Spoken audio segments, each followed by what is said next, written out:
The Urantia book, paper 122, Birth and Infancy of Jesus, section 10. Herod acts. But the watchers for Herod were not inactive. When they reported to him the visit of the priests of to Bethlehem, Herod summoned these Chaldeans to appear before him. He inquired diligently of these wise men about the new king of the Jews, but they gave him little satisfaction, explaining that the babe had been born of a woman who had come down to Bethlehem with her husband for the census enrollment. Herod, not being satisfied with this answer, sent them forth with a purse and directed that they should find the child so that he too might come and worship him, since they had declared that his kingdom was to be spiritual, not temporal. But when the wise men did not return, Herod grew suspicious. As he turned these things over in his mind, his informers returned and made full report of the recent occurrences in the temple, bringing him a copy of parts of the Simeon song which had been sung at the redemption ceremonies of Jesus. But they had failed to follow Joseph and Mary, and Herod was very angry with them when they could not tell him whither the pair had taken the babe. He then dispatched searchers to locate Joseph and Mary. Knowing Herod pursued the Nazareth family, Zacharias and Elizabeth remained away from Bethlehem. The boy baby was secreted with Joseph's relatives. Joseph was afraid to seek work, and their small savings were rapidly disappearing.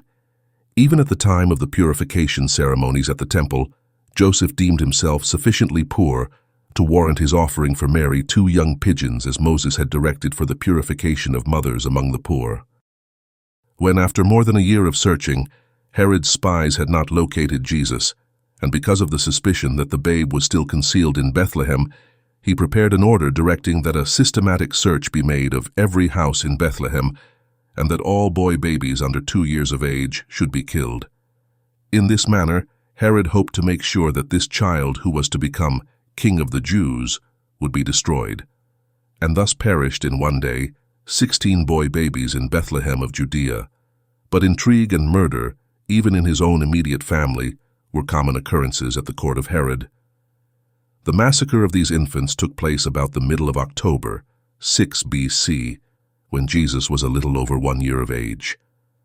But there were believers in the coming Messiah even among Herod's court attachés, and one of these, learning of the order to slaughter the Bethlehem boy babies, communicated with Zacharias, who in turn dispatched a messenger to Joseph. And the night before the massacre, Joseph and Mary departed from Bethlehem with the babe for Alexandria in Egypt. In order to avoid attracting attention, they journeyed alone to Egypt with Jesus. They went to Alexandria on funds provided by Zacharias, and there Joseph worked at his trade, while Mary and Jesus lodged with well-to-do relatives of Joseph's family. They sojourned in Alexandria 2 full years, not returning to Bethlehem until after the death of Herod.